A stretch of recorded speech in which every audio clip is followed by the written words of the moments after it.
I'm Faith, and welcome to Faith's Take, where I talk about anything and everything that I find interesting. And welcome, finally, to my spoiler review, just so you know, of Avengers Endgame. I have been meaning to get this done for like the last 2 weeks. I saw it twice in the first less than a week of it being out, but I just have not had a good time or place to do videos where I'm actually on camera, or I wouldn't be bothering other people. And like where people wouldn't be around, but today I did, so I can finally do it. I apologize in advance for the air conditioner noises. It is 90 degrees outside. I'm not shutting it off. But as long as you can hear me, I think it's okay. So I have a list of notes actually of stuff I didn't want to forget to talk about. And so I'm gonna basically start with what I consider, like, I'm just gonna give a quick rundown of how I'm gonna talk about this, I guess. The prologue, which is and again, this is spoiler, so if you haven't seen it and don't want spoilers, please leave. You can watch this later, thank you. But I have the prologue, which I think is the 5-year time jump. Then we have the time heist, which is after the time jump, time heist. The time heist, which I'll talk about each of the 4 different sections of it. And then the final act, which is basically them getting back through the final battle. But then I will also be talking kind of separately about the endings of the Trinity, which I say as Tony, Steve, and Thor. And what I think those mean for their characters, and what I think that especially one of them could mean for the future of the franchise and certain movies coming up. And then my final thoughts on the movie as a whole, and where I think I'm not even going to say MCU, just the Marvel universe, the Marvel Entertainment universe, I guess, is going. Because cinematic universe is one thing, but now we'll also have Disney Plus shows. So there's a lot to cover, I think. And I do want to come at this as, upfront, saying I enjoyed the movie more than I think anyone I know did. I know that some people, especially big fans of the MCU thus far, have had mixed feelings about a lot of it. So I just want to be upfront saying that I enjoyed it. But I do have the things I don't like in the list to talk about, and I'll get more into that in the final thoughts, but I just wanted to be upfront about that this is someone who very much enjoyed it coming at it, okay? I'm not saying, oh, you're coming here looking for negativity. I'm just saying, I know a lot of people have a lot more, even if they liked it, a lot more negative thoughts and feelings toward it than I do. Anyway, let's just get into it with the prologue stuff. The opening scene, Clint losing his family. We all knew it was gonna happen based on the trailers of seeing Clint in wherever it is. It ends up being, I think, Tokyo, where he's, where he wipes that blade off on his sleeve. We knew that was gonna happen. The way they did it, I didn't expect. I actually kind of like that it's its own unique scene, but it mirrors the way Scott lost everyone in Ant-Man and the Wasp. It mirrors them not seeing it happen and not knowing what's going on, which I actually really appreciate in a way. All the other characters that were there in Infinity War and knew what was happening or what could happen saw the disintegrations happen before their very eyes, whereas Clint and Scott had no idea what was going on and then just lost their people and don't know how, which I thought was very interesting. And it was an interesting parallel. I don't even know if that was intentional or not, but I thought that was interesting. And cinematically, it was also very heartbreaking to see it happen in that way, of just losing your entire family all of a sudden and not knowing what the heck is happening, and then Clint becoming what he became, which we'll get to in a little bit. Tony and Nebula in space. Tony was just being Tony. I love Nebula's growth through the last couple movies, so having her interact with someone that she's stuck with, her saving Tony's life, which I don't think anyone's really been talking about, but he says that he had an infection where Thanos had stabbed him in Infinity War, and if it wasn't for Nebula, it would have just gotten worse. So I'm like, why is no one talking about, everyone's like, oh, Tony being a dad to Nebula. I'm like, yeah, great. Why isn't anyone talking about the fact that Tony would have died then if Nebula wasn't there to save him? I'm just saying, no one's mentioning that, and I'm like, what? Nebula is important in so many ways. She deserves to be so respected, honestly, at this point, for the growth that she's had in this series between Guardians 2 and Infinity War and now Endgame. It's oh, please, give Nebula the respect she deserves. I know everyone was like, oh, Cap being the first to go up to Tony, and it's important, like, it definitely is. It's not surprising, like, when they land on Earth, Cap's the first to go up to Tony, and then Pepper, like, Cap runs up first. It's not surprising to me at all, because Cap always wanted to be back on good terms with Tony, you know? I mean, Tony just went kind of insane with all the government stuff in Civil War, and that's not Steve's fault, in my opinion. So I'm like, yeah, I mean, it's cool, but I think we could have expected that. A lot of people were like, it means so much, and I'm like, I guess it does, but I thought we knew that already, you know? To me, what the big thing is in the scene of them landing back is Rocket going up to Nebula and initiating contact, like physical contact, when they're both not physical contact people, which I think is actually a great bit of growth and, like, for the both of them. But here's the really heartbreaking thing about that scene for me, that again, most people aren't talking about. Rocket knew Groot was gone. He had no clue about anybody else. So when that ship comes down and the only two people to get off of it are Tony and Nebula, he was basically just informed, guess what? The rest of your family is dead. Everyone died. So for 3 weeks, he was on Earth knowing Groot already died. Who knows who else died?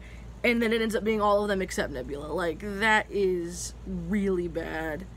And it really sucks. And no one's saying anything. And I'm like, that's really, really tragic, though. And I wish more people were recognizing that that's what happened. And I get that it's, like, subtle, I guess, and it's never brought up. Like, it's never mentioned that he's like, oh, now I know everyone's gone. But I'm like, but he didn't know till just then. That's, like, really, really terrible. Tony's breakdown to Cap when he's back and he's on, like, the IV and stuff. I get it. It's to remind the audience of a lot of things that happened the past few years in the series, and to start off Tony's arc in this movie. It's really uncomfortable to watch, though, and I get that that's the point, but it's really upsetting when Steve, like, isn't the person that Tony is saying he is. And I understand that when you're literally on the brink of death, being kind of, like, crazy and having an outburst like that makes sense. I'm not saying even that Tony shouldn't necessarily even done that. It just, like, makes my skin crawl because of how wrong he is. Even though I understand why he's saying these things and why he's as wrong as he is. Like, and again, I'm not just Team Cap because I like Cap and all the characters on that team. I'm Team Cap because I think he was right, you know, in Civil War. So for Tony to still be harping on that, and Tony, one thing Tony says is completely wrong. He's like, I said we needed to have armor around the world and this wouldn't have happened. And I'm like, Tony, Thanos would have happened regardless.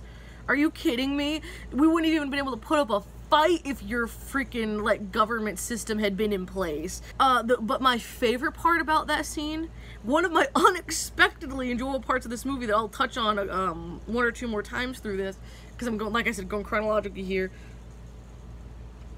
Rhodey finally being a person. All these past movies, Rhodey has either been an antagonist to Tony or just Tony's best friend that literally repeats what he says. Rhodey never questions Tony in the team movies at all. Now, it's been a while since I've seen the Iron Man films, so he might question him a little more. In Iron Man 2, I know for sure. Maybe in Iron Man 3, but in these team movies, never questions anything. That's why I love his growth in this movie, because he's the one that tells Tony to be quiet and sit down. Steve is just standing there taking this, like, verbal onslaught from Tony, and Rhodey's the first one to stand up and be like, you need to stop. You need to calm down. You're not in your right mind. You need to sit down. And I was like, thank you, because Rhodey never speaks up against Tony in the team movies. And secondly, he gets another good moment where Captain Marvel's like, I'm gonna just go kill Thanos. And then he's like, hey, we all have a stake in this fight, and we're all about being a superhero, but we do it as a team. And I was like, yeah! I was genuinely really happy for Rhodey speaking up and, like, actually asserting himself as a character, but not in a way that was, like, obnoxious or anything. So I hope going forward that he's a well-done character. Of course, Thanos 2023's, no, not 2023's, this was still 2018 Thanos's death. I did not expect it to be this early in the film, but to me, again, a parallel that I don't know if they meant to make, but there's a few of those in this movie that I really enjoyed, was Thor doesn't just immediately kill Thanos. In fact, at first it almost seems like Bruce is more actively angry than anybody else in the scene for a little bit. Everyone else is more in shock. But when Nebula said, when he's like, I destroyed him, Rhodey's like, he's gotta be lying, which is what my first thought would be.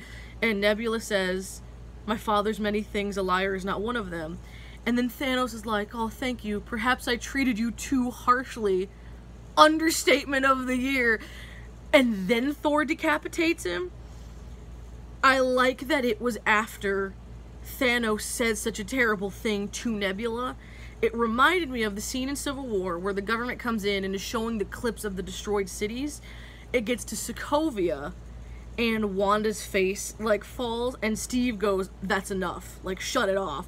And it just them kind of being angry, more angry than they already were, because an innocent is being, like, disrespected, honestly, and told terrible things like that. So I don't know, maybe I'm the only one that sees that as a parallel, but they probably didn't even mean it, but it's like, that was what Thor was like, I'm killing this dude right now, and, like, just slices his head right then. I just thought that was interesting that that was his time to choose it, and I liked that. Okay, so that's definitely long enough to talk about all the prologue stuff that I liked. Okay, pre-time heist time. After the 5-year jump, I was shocked about the 5-year jump. Scott being saved by that super convenient rat. If I have one ridiculous headcanon about this whole thing, Loki's still alive after Infinity War, and he was that rat. Because I'm like, there's no way. It took 3 freaking people to get Scott into the quantum realm like that. There's no way just a rat was gonna save him. But whatever. If we look past that, I'm very happy Scott is fine and alive and got out. It breaks my freaking heart, though. He lost another 5 years with Cassie. I can't stand it. Like, I'm so mad. Here's the great thing about Scott in this movie that I love, and I love it so much, and I called it when the teaser came out. I called it before the teaser came out, honestly, for both him and Hawkeye, because they weren't in Infinity War, that they would be crucial in this movie. I think we all could have said that, but when that freaking teaser came out, and if you don't remember the first teaser, it was the 6 main Avengers, broken, crying, depressed, no action, just them talking about what happened, that Thanos, like, the line that was used in a few trailers of Nats that Thanos did what he said he was going to do, Cap having a tear stream down his face, nothing but negativity and sadness in this trailer. The title card comes up, and then you hear Scott's voice, and it cuts to the security, or the footage of him at the front door of the compound, and Nat and Steve being shocked that he's alive and that he's there. And I was like, if you follow me on Twitter, and I'm not doing this as a Twitter plug or anything, but if you follow me there, you would have been one that saw this, that I said, Scott's gonna be the one to save us.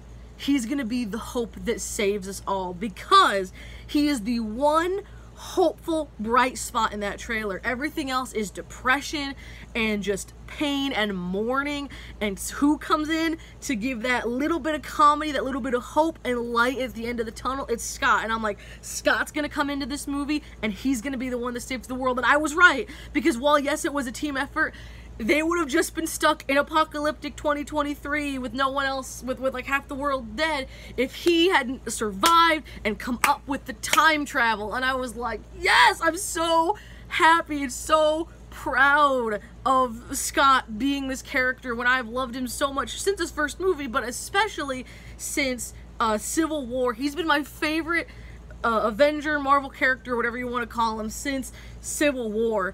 And so for him to be so crucial to saving the universe. Like, oh, I'm so happy because I'm like, yes, it took everybody, but if it wasn't for Scott, it wouldn't have even started, and I'm like so happy about it. Tony's family was a shock when he went out and I saw all the toys and stuff. I was like, oh my gosh. He married Pepper. They had a daughter who I cannot wait to see going forward in the movies. I really, really hope they use her in some way. I think it'd be really fun. But it was surprising. And something that gets mirrored later, and I'll bring it up when it does, but Scott trying to talk Tony into doing the time heist, when Tony just wants to brush it off. Just the way Scott's like, yes, you have this family, and he's like, but not only did I lose something, most people lost their families. And you know what it's like to have a family. Don't you want to help these people? And Tony just saying no is like, okay then, but that gets mirrored later, so I wanted to bring that up because I like Scott Scott being the one that really got on that level and was like, listen, like, please do this.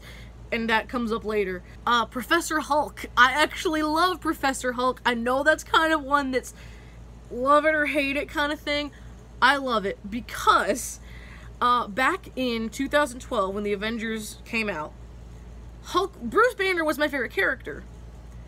Then Age of Ultron happened, and he is a completely different person, almost a blank slate, that is literally only used as a pawn in both Tony and Nat's also screwed up storylines.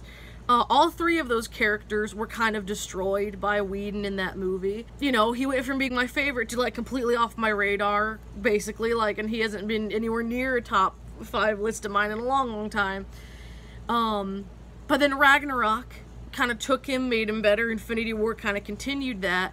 And I like the idea now of Professor Hulk because Bruce has been such a twisted character that like had one story arc and then he got twisted into another one, plus the actor changed early on. And I understand them not knowing quite what to do with him, but I think this was actually a really fun way so he could still be the Hulk, still have the Hulk body because that's what makes him a superhero, but let him be Bruce and have the brain and have him be himself. I'm okay with it. I know a lot of people aren't, and a lot of people are like, well, he's not even the Hulk anymore, but he's not even Bruce anymore, and blah, blah, blah. And I definitely understand that viewpoint. I just like it. I just think it's fun, and as a person who was a fan of Bruce, what, 2019? So like 7 years ago when it first all happened, I'm just happy he's happy, honestly, so I'm okay with it. So Ronan Clint, absolutely understandable. One of the things I don't like about this movie that I do think is odd, everyone acts like Clint is murdering innocents. Like, the way they're like, oh, even Clint, he's like, look what I've become. And I'm like, granted, he's become callous to brutal deaths. So there's that. That's an issue, I guess. But he's murdering, like, gang members, like, actual murderers. So, people that are still murdering in a post-Thanos world. So I think, now, while Clint might be going about it the wrong way and in a very violent way, that, like, okay, that for sure, but it's not like he's out there just murdering innocents. My sister actually came up with a really good comparison that I completely forgot about. It's like Drax, because in the first Guardians, he says that I think Ronan killed his wife and daughter, and he just became a murderer, but he became a real murderer where he's like killing innocents. He's killing anyone, pretty much. But it is fascinating, and no one else has seen this parallel that my sister saw, that Drax and Clint both became killers after losing their families, that something in their brain snapped, and in Clint's way it was healthier in the fact that he's killing actual bad guys, but they do both become killers, which is interesting. And then, before the time heist, there are extremely confusing time travel rules that also get brought up with Hulk and the Ancient One later on. But, like, it's very odd. Like, the time travel rules are weird. I'm totally with Scott and Rhodey that, like, Back to the Future rules are so much easier because it's, like, at least they're, like, set in stone rules. Like, with them, they're like, well, if you change something in the past, that can't change the future because your future self still had to go do it to the past. But then that doesn't make sense because you've changed your past self. Your past self is now going to be making different decisions. So it's like, I don't know. It's very confusing. And I wish was, you know, or like, oh, if you move one thing, it splits timelines. Okay, now you're dooming a lot of timelines. So it's very odd. And we'll get to that a little bit more near the end. But I'm like, I don't like the rules. The time travel rules are weird. So finally we get to the time heist with Thor and Rocket going to 2013 to basically Thor the Dark World to get the ether. We have Cap, Tony, Hulk, and Scott all going to 2012 New York to get the Mind Stone and Loki Scepter, the Tesseract, which has the Space Stone. I always want to call it the Power Stone because it's so powerful, but it's not. It's the Space Stone. And to the Eye with the Time Stone. And Rhodey and Nebula go to Morag, I think is what it was, to get the orb with the Power Stone from Guardians, and Nat and Clint go to get the Soul Stone on Vormir with Red Skull from Infinity War. So, and that's in 2014 as well. So, we're gonna talk about these one at a time. I love Thor and Rockets. I love all these parts, but Thor and Rockets, I think it's very important. Because this is the part I was talking about earlier with Scott talking to Tony mirroring someone else. Rocket's speech to Thor mirrors Scott's speech to Tony. I didn't notice this till the second time I watched it. Okay. Sorry about that. I had to delete some stuff if the angle is a little different. I had to fix something with my phone. So anyway, but I love that it mirrors Scott's speech to Tony of Rocket basically pleading with Thor and saying, look, I lost everyone, and a lot of people did. You know what it's like to really lose people. Can you please help me and a lot of other people get our families back? And it mirrors what he said to Tony, and what Scott said to Tony, and I really liked that. I didn't catch that at first, but I really like the mirror of them both giving a similar speech to someone that kind of needed to hear it. So Thor runs off, and Rocket, like, I mean, he gets the job done without Thor. I'm just saying, like, you know, he still got it done, which I like. I love Rocket so much. But it was definitely worth Thor running because Thor getting closure with his mother meant a lot to me because Thor has had so much taken away from him, especially in Ragnarok, but over the years, with like very little closure in any of the situations. And so for him to get full closure with his mother and his mother to kind of know what was happening but be okay with it, and him getting 2013 Mjolnir and being so excited that he's still worthy, like, that meant a lot because a lot of people, and I can see why, think that Thor is too comedic in this movie because he's so depressed. It shouldn't be played off as so funny. As a person who has had serious bouts with depression, especially the last couple years, I think it's okay. Sometimes all you can do is laugh at it, first of all. But secondly, as the film goes on, it does get more serious, I think. I think it gets a little less comedic and a little more serious as the movie continues. And I don't think, if it was solely played as a joke, then I'd probably have a problem with it. But you would be that depressed. You would have gained that much weight. You would have been that broken as Thor was if you had the chance to get the kill shot and missed it. It's like, it made complete sense to me. Not to get off on a tangent about the time heist here, but I do want to say that I think Thor in this movie made sense. Are there a couple jokes they probably could have cut? Yeah, probably. But it's not a big deal to me. As someone that has had that level of depression multiple times in just the last couple years, I think it's fine. I thought it was okay. I'm not saying that means every depressed person's gonna feel that way, and I'm not trying to say that. But I think it's okay. I think it was dealt with well in terms of the seriousness. His moment with his mother is extremely important. And what he's able to do later in the final act. So I think that it's fine. To get to 2012 in New York, it was really cool seeing the Ancient One fight some of the Chitauri on that roof. That was really cool. I love that she knew that Doctor Strange was gonna be the Sorcerer Supreme. I loved that she knew that. She's like, 5 years. I thought that was great. And just her talk with Bruce, like, I really liked it. And the fact that she's like, we would never give up the time stone, and Bruce is like, well, he did.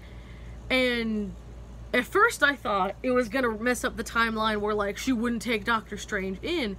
But no, she's like, he's supposed to be the best of us. And I love that she knew that. And she's like, there must be a reason then, and gives it to him. I was like, yes, like, I love it, because a lot of people were like, Doctor Strange gave up the time stone, he shouldn't have done that, that was stupid, about Infinity War. And I'm like, he literally saw the only future where they win. He knew that he had to give the time stone up.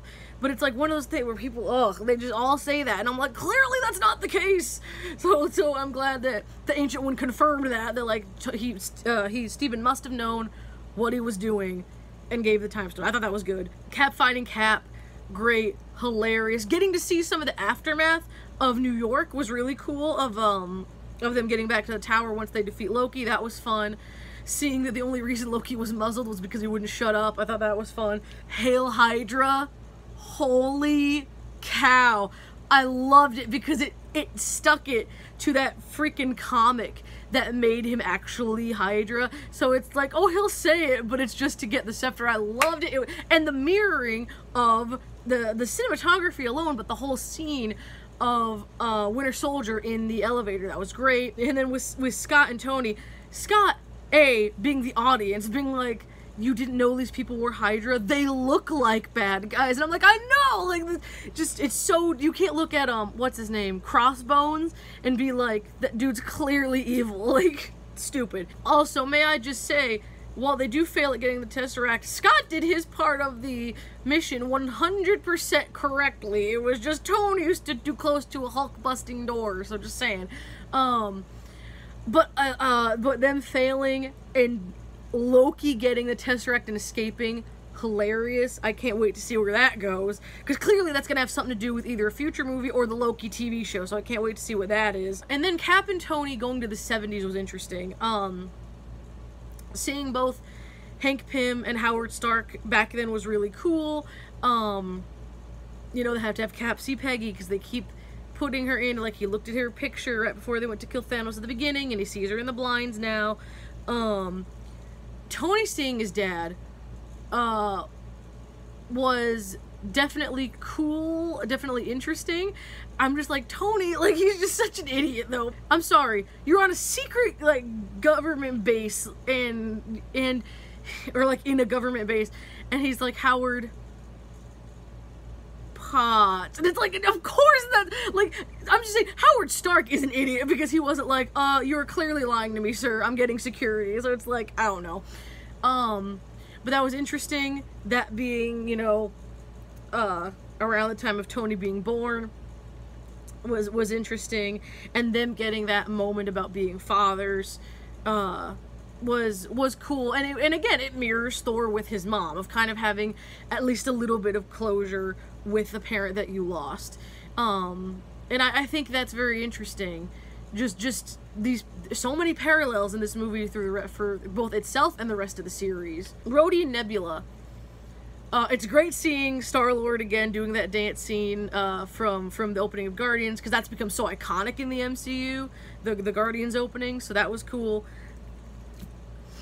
But Rhodey, again, Rhodey is a better character separate from Tony because he can be his own person at this point. And him being able to relate to Nebula because he's now crippled and needs these robotic, basically, like, add-ons to his legs, and being able to relate to her being, you know, mostly machine, was really touching. It was really cool that, that they had that in common, and that he related to her in that way, so that was neat. And I will say, though, when it comes to Nebula, when the same frequency thing happened with 2014 Nebula, that was interesting. I wondered if that was going to be like, if you exist at the same time of yourself, there is a consequence. Only with Nebula, because she's like, you know, a machine. And I'm like, okay, but it would have been fun to make it a little more complicated, honestly, because it's already so convoluted and weird to be like, oh, well, if you, at a time you existed, you get headaches and weird things happen. But then having the 2014 Thanos, Gamora, and Nebula now on the hunt for this Nebula, was really upsetting. Like, in the theater, I was like, are you kidding me? They're so close. And, like, things just kept unraveling, basically. Also, Thanos being the bad guy again, even though he's dead in the current timeline, I actually didn't see that coming. Maybe I'm just not very bright. So I wasn't sure if we were going to see more of Thanos. So we did. It was just older, or I'm sorry, younger Thanos. And then Nat and Clint on Vormir, it's kind of a plot hole, kind of weird that Nebula didn't mention the soul for a soul thing. Clearly, Nat and Clint both wanted to jump for each other. The really sad thing is, if this whole plan hadn't worked, and Nat had sacrificed herself for nothing, not only would that have been sad enough, but that means Clint would have had literally no one.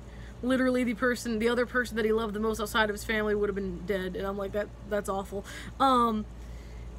But I think I'm gonna get more into Nat's death at the end, but I will say at this point, I don't think it's the end of Nat, but for her arc, both in this movie and the series as a whole, read in her ledger, I think it makes sense that her sacrificing herself for humanity was one of the only ways she was going to feel like she had paid her dues for what she'd done in the past.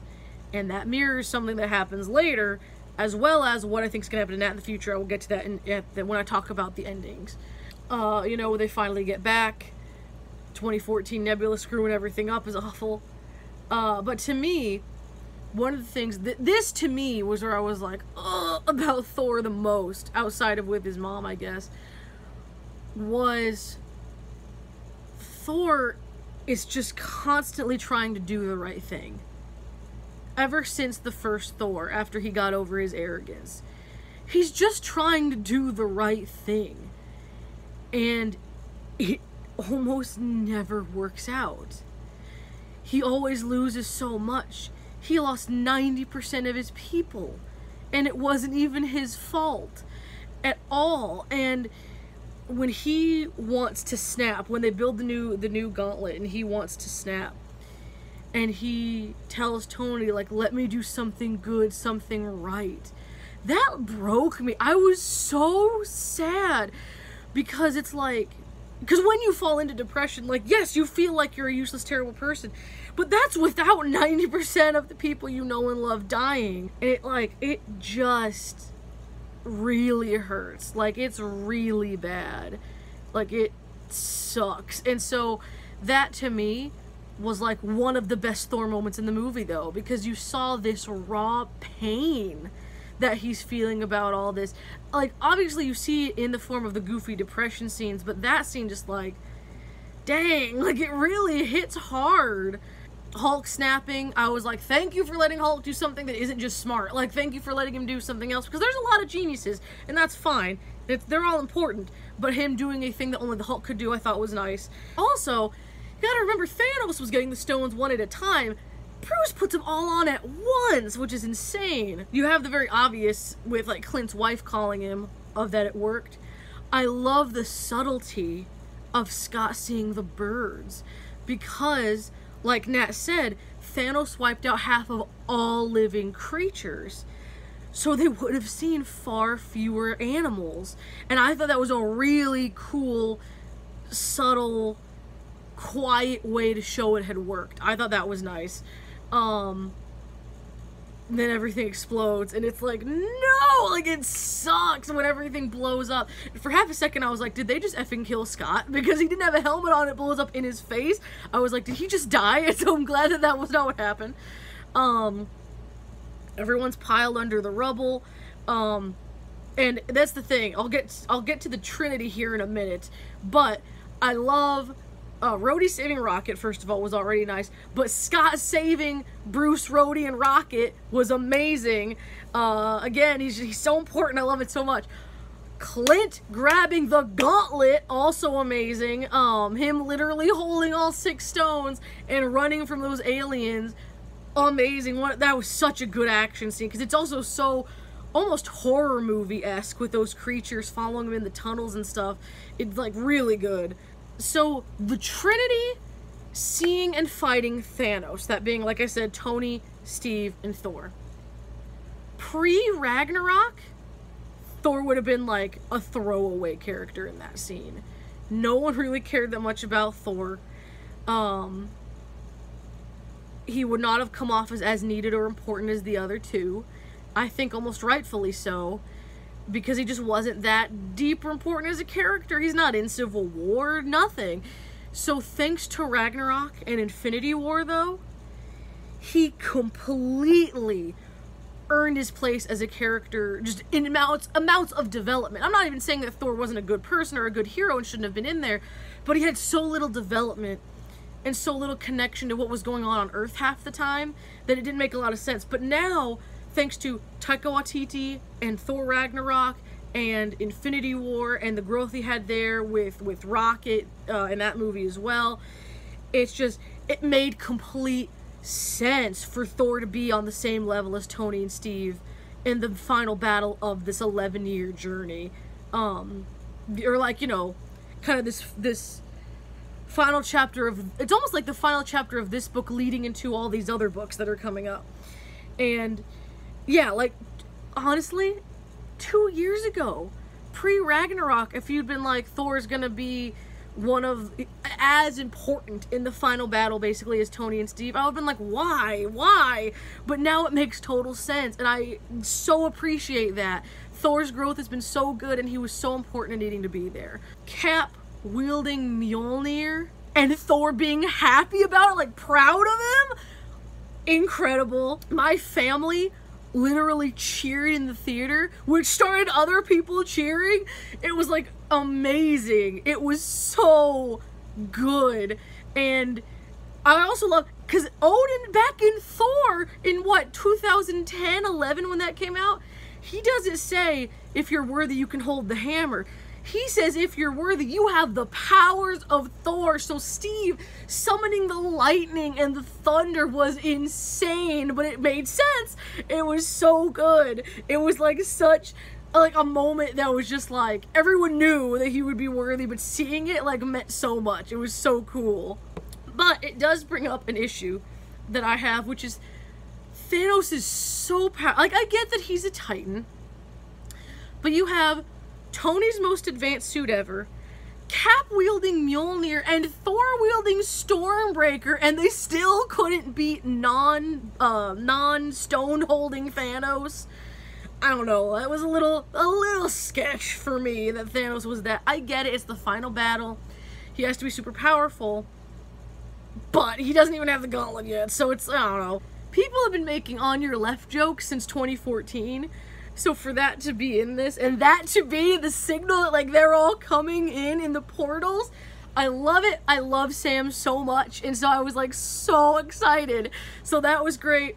The portals opening, all the heroes coming out that we've ever seen, not just Avengers, not even just superheroes, the Wakandans, the Asgardians that were left, like the new Asgardians, all the sorcerers, not just Strange and Wong, but all the sorcerers that we've seen, like, all those people was so cool, and seeing obviously everyone come back to life is great, and seeing them all have these dramatic entrances was really cool. Also, I meant to say this before that though, the shot of Steve standing against Thanos' entire army, that was like poetic cinematography. That was so good. But yeah, then everyone coming in the portals, also beautiful and very amazing cinematography. Scott's punching that thing in the face. Again, call back to when Hulk punched one in the face back in 2012.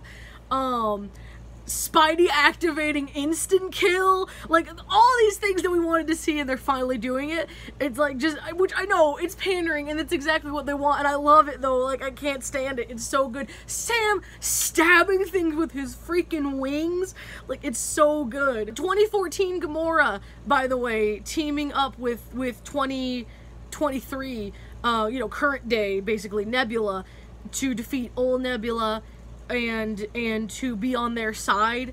Also, I should have mentioned this a few minutes ago, but I liked that a lot too, because back in the first Guardians, she was already betraying Thanos before meeting any of the Guardians, so it actually makes sense that she was willing to betray him immediately here. T'Challa calling Clint's name to get the gauntlet, I think might actually be kind of a reference to Civil War, where Clint was like, oh, we haven't met, I'm Clint, and T'Challa's like, I don't care. So him calling him by his name, I thought that was like a cute little reference. There are a couple things I don't like. Mantis and Drax not having anything to do. I don't think Drax did anything. I know Mantis didn't do anything.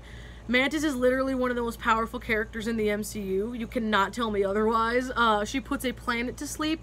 She has a trying to wield 3 stones at once Thanos out of commission enough for them to almost get the gauntlet off. So it's like, she's freaking powerful. So not giving her anything was upsetting to me. That terrible girl power shot. Hated it. It's awful. And you think it's catering to me. I hate it. It makes no sense for multiple reasons. There's 3 big reasons. A, why would they all be there at the exact same time when there are moments where people are off by themselves almost getting killed and no one's there to help them? Doesn't make sense they would all be there at the same time anyway in the chaos of this battle. There's 10 or 12 of them. There's no way they'd all be there at the same time. B, what the H are you doing, Hope? I loved the fact that she was like, we're on it, Cap, and was with Scott, and they were fixing the Van's time machine. I thought that was great. I thought it kind of was honestly making up for how she treated Scott through all of Ant-Man and the Wasp, and showing that they are so much more in sync now, and that she basically, without apologizing, was apologizing for making fun of him and being kind of mean to him about being with Cap and all that. So I thought that was great. So why the heck did she leave him for this freaking girl power shot? It's that doesn't even make sense. So I'm like, you had such a good moment with Hope, and then you ruin it with that shot. And, I'm sorry, Captain Marvel has help, needs help. What? She doesn't even need she blasts through the crowd like the army of Thanos' monsters anyway, so it doesn't matter. Spidey too, Spidey's more powerful than almost all those women. Outside of maybe Captain Marvel, Scarlet Witch, and maybe Mantis, he's more powerful than all the rest of them. I'm sorry. It's he and Captain Marvel did not need all those women to come and help. I love the women of the MCU, by the way. I'm not bashing them. I think individually they're all amazing characters. Absolutely. It was so pandery in the worst way. It made no sense, and it just kind of cheapened a lot of them and what they were already doing in the battle by calling them back. And I'm like, I love the women of the MCU because they're strong individuals. They don't need to just be like, oh, well, we're all women and that's what makes us strong. No, they're just strong people. So I hated that. It really, it rubbed me all kinds of the wrong way. So I had to get that out there. That is one of the things that I genuinely hated, could not stand about this movie. I mean, if you liked it, fine, but I'm like, you can love and appreciate the MCU women without that kind of thing happening. I thought that was dumb. Speaking of strong women, though, Wanda killing Thanos, basically within an inch of killing Thanos, if he hadn't distracted her with the ship. I know this is, I think, a little earlier because it was pre-Captain Marvel coming in. I meant to mention this earlier, though. But Wanda being that powerful, I just I could eat that up. Scarlet Witch is just one of my absolute favorite characters as well. So I'm because I love what made, again, Civil War, much like Scott, when she says how afraid she is, but that she can't control other people's fear, only her own. As someone with anxiety, that's a really cool line to hear. And she's so cool, and she's, again, like Thor, has lost everything. And so I'm very excited that she's getting her own Disney Plus show. I love that they got to show how powerful she was again in this, because she deserves all the love and respect in the world, man. For real. She is such a good character, and I can't wait to see what happens with her. I know I'm missing a lot of fun things and a lot of good things that happen in the battle, and I apologize, but I need to get on with this, man. I'm gonna roll into the Trinity's endings, starting with Tony's, and why I don't think they could have ended Tony's story in any better way. And I'm not saying that this is a bad way, I'm saying this is a good way. This is the only way it could have ended. Pepper's last words to Tony sum up why Tony had to die this way. She says, "We'll be okay, you can rest now." Because she knows, she's known for years, and as the audience has, Tony was obsessed with saving the entire world. That's what created Ultron. That's what created the Accords. He was so obsessed with saving everyone that when Scott gave him that hope that they could do it again, he couldn't help himself and had to discover time travel. Tony cannot help it. And the thing is, if he didn't die with the snap, every day he'd be fighting to keep the world safe. And I'm not saying that's a bad thing necessarily, but he never would have stopped. He never was going to have a peaceful, settled down life, and Pepper knew this. She knew what she was getting into, and I've never been a big fan of Pepper as a character, especially post Iron Man 2-ish. She became pretty bland. Kind of like Rhodey, they just became completely about Tony and didn't really have much of their own personalities anymore. But this movie really did her a service in how well she knew Tony, that she is Tony's last words, that she is the last words that Tony hears, that it's not Steve, it's Pepper. I thought was very interesting and very important. And just, you can rest now, because she knew he was never going to stop. And I think that's great. I think that that was the only way Tony could, as peacefully as possible, leave this franchise. He was never going to be able to just retire and have a family. He was never going to be a good enough superhero in his own mind and save enough people. It just wasn't going to happen. How many times did he promise Pepper he was going to stop and then didn't? And this was just one of those times. Infinity War happened again. He just could not help himself. And so him dying, saving literally the world and all of humanity, there was no more fitting way you could have ended Tony's story, in my opinion. And I think Pepper's words were literally the perfect way you could fully end his story and know that that was the best way he was going to be at peace, was in death. And does that suck? Absolutely. But I actually think that it kind of makes him going off the deep end in Ultron and Civil War make more sense and kind of be quote-unquote worth it in the end for his character and this arc.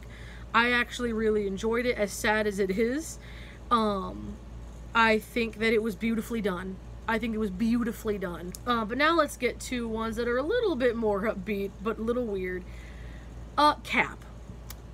Cap, putting the stones back does not make sense. Because he has to go fix all those weird timelines that Bruce talked about and the Ancient One talked about. Okay. Most of those you probably could. Making sure the Tesseract gets put back in the 70s, making sure the Scepter's put back, all that. Okay, that makes sense. How do you re-inject the ether into Jane? And how do you put the Soul Stone back? Just saying, like, Cap aging also does not make sense. My aunt had a really good idea, though. Was he just gone longer than we thought? Like, basically she had two ideas, which are both very good. Was he gone longer than we thought? More than 100 years? Because Cap ages so slow because of the serum. Or did he do what they did with Scott earlier in the movie and push time through himself to age with Peggy and with his family? I could see either of those being true.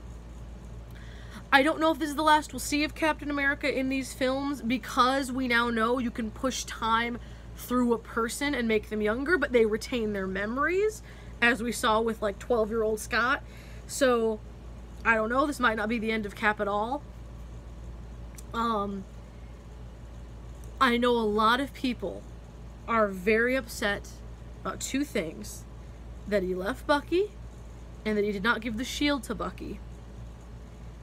While it might not make a bunch of sense for Steve, this is why I'm okay with this, okay? I'm just prefacing this. I know you guys are really nice and aren't gonna, like, attack me or anything, but I'm just trying to be clear. Yes, Steve was always with Bucky till the end of the line, and vice versa. What's the thing Steve always looks to in times of trouble, though? It's not a picture of Bucky, it's not a picture of the both of them, it's a picture of Peggy, first off. And while it might not make sense, while it might have made more sense for Steve to just grow and live his life here in the present, him separating from Bucky regardless of timeline, I don't think is as bad as a lot of people think it is. Even back in the first Avenger, Bucky leaves Cap to go be in the army. He tries to get Cap a girlfriend. He's obsessed with science and the future. And where does he end up when he's finally in his right mind? Wakanda, the most futuristic place in the world. And he has his little farm and he's happy with that. Bucky was starting to finally get a semblance of his own real life. And so I don't think Bucky obviously would have wanted to go back. Bucky was clearly, like he says, going to miss Steve, but he wasn't stopping him. Because Bucky always wanted Steve's happiness. Even when Steve was this little weakling, Bucky was like, just get a girlfriend, get a family, live your life, move on, don't worry about being a soldier. So Bucky being happy for Steve leaving, I think makes sense. Him wanting Steve to go have the family he never had, I think makes sense. Now, I am not a Steve Rogers stan like all my sisters are. I love Steve Rogers. He's nowhere near my favorite Marvel character, however. And so I am much more okay with him doing what he did, I think, than a lot of people, including all my family. From Bucky's perspective, I think his stuff makes total sense. That's more how I'm coming at it. I'm like, Bucky's gonna live his life, and he's happy for Cap living his life. Don't be so heartbroken for Bucky. It's okay. Like, because I know a lot of people are mad for Bucky, and I'm like, but Bucky's not upset. Like, it's like, he clearly is gonna miss him and misses him, but Bucky's also ready to live his own life. So I think it's okay. And when it comes to the shield passing down, I admit I already have an advantage over most people. I have loved Sam Wilson since the trailers for The Winter Soldier. I don't know exactly why. I've always had this connection with Sam that I've loved. And in my opinion, he's never gotten the amount of attention or respect he deserves in the franchise. He is such a good man. I'm getting more emotional than I thought I would be.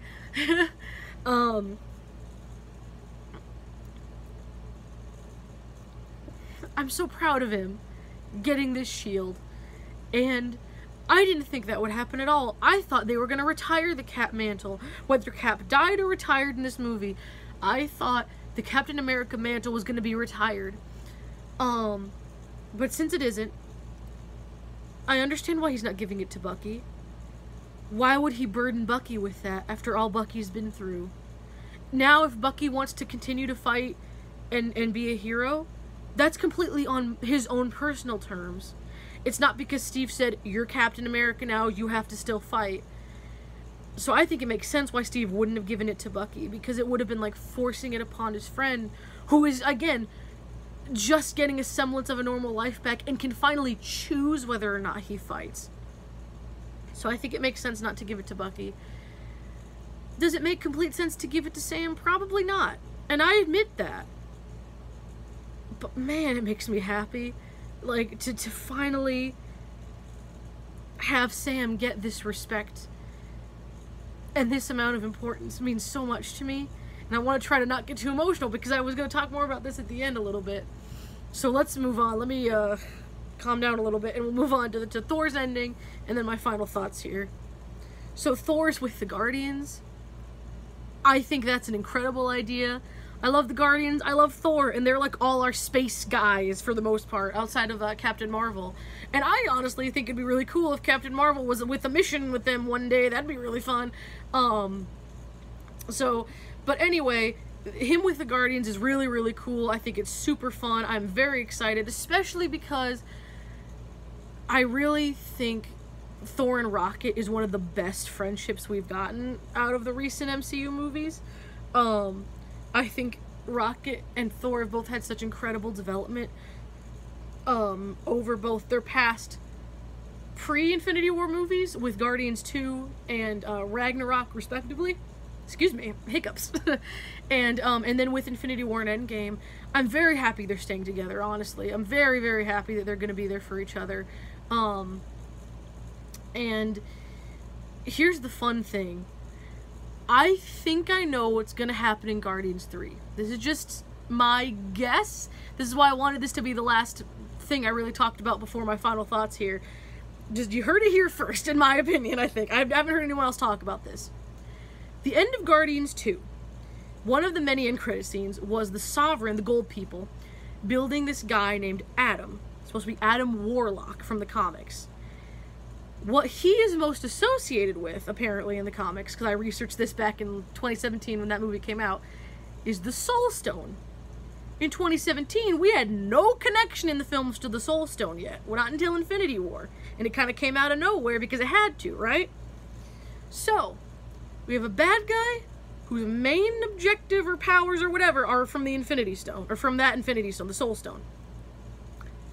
What just happened in the last 2 major movies? We had 2 people that died for the Soul Stone, right?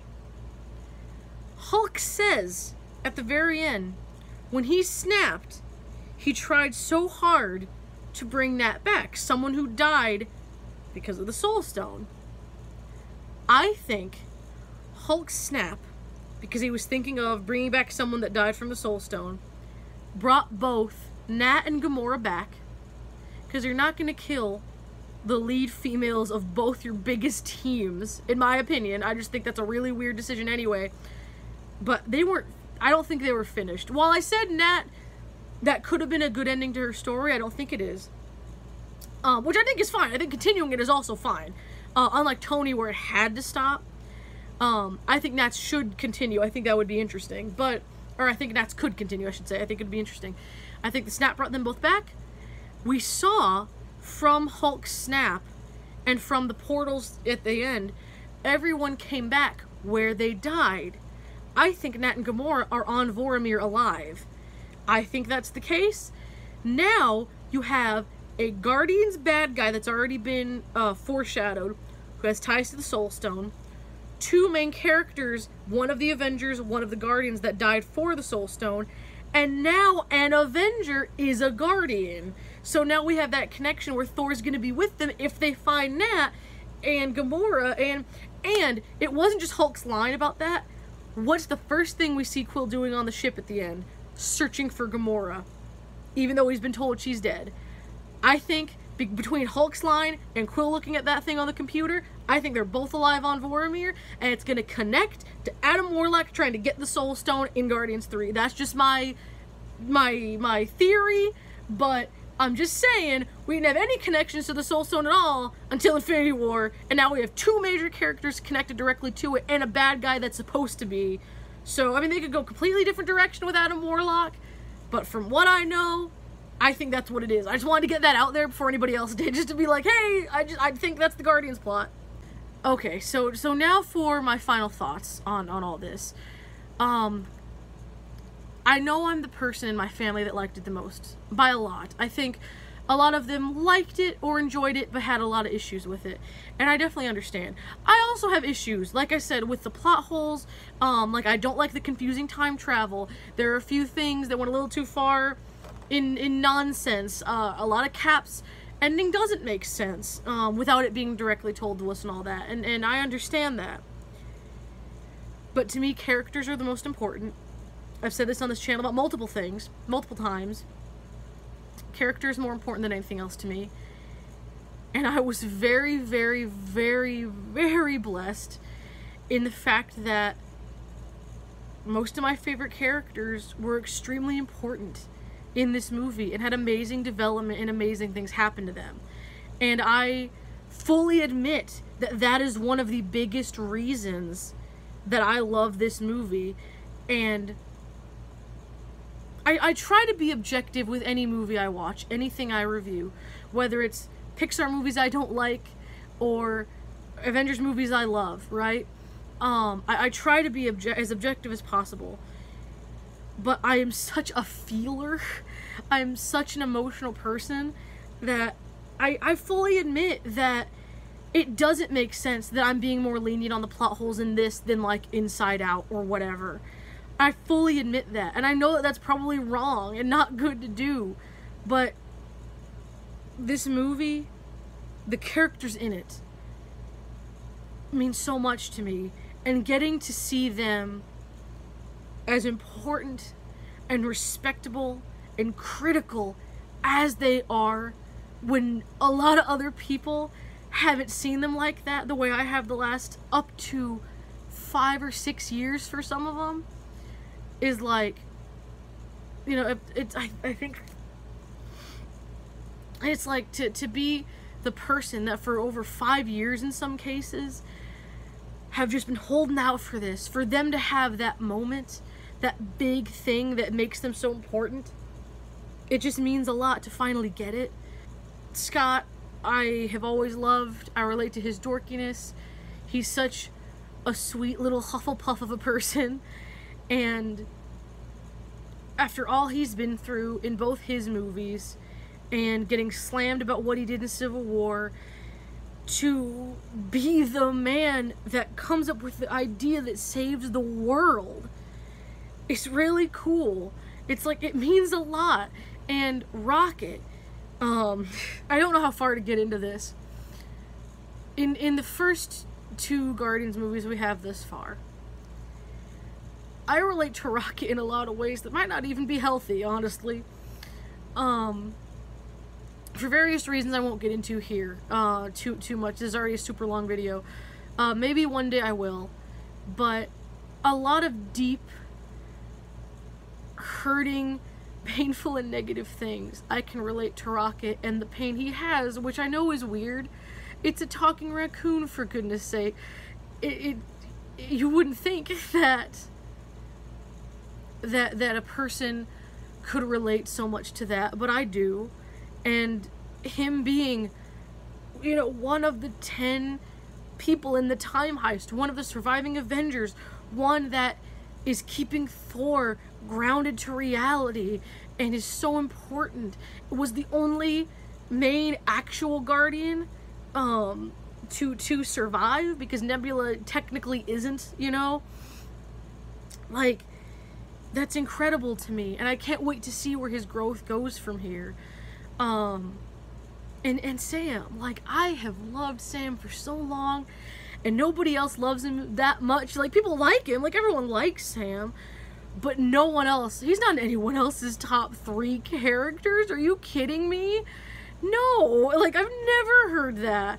Everyone likes him, but no one loves him like that, and so no one really understands that, and I get it, and because there are characters that other people love that in a lot of different things that I don't understand very much. But he's gonna be Captain friggin' America, and I'm so ready for that. I'm so happy for him, and to see this come to fruition. Like, I can't wait to see Sam Wilson as Captain America after all this time. And I know it probably doesn't make the most sense, but emotionally it makes me so happy. Like, I don't even know how to put it into words, honestly, how proud and excited I am for him. You know, I almost, like, I've been tearing up, and I can't believe it. Like, I didn't think that it would affect me that much. And I think it's just, I know that I'm in the tiniest of tiny minorities liking this choice. But I do. And I completely respect and understand the people that don't. Absolutely. I thought they were going to just retire the Cap mantle. I was shocked that they didn't. But I'm so happy that it's turned out the way it has. And if you're not, like I said, I get it. I definitely understand. But for me, and if you don't like this movie, I understand. But for me, Scott and Rocket and Sam all got so much that they deserved, finally, after a lot of time. And walking out of the theater after I first saw it, I shocked myself because I am so ready to see where things go from here. Is it sad that some people had to die and retire, and there are characters that are in different situations now? Yes. But I was nowhere near as sad or mournful as I thought I'd be.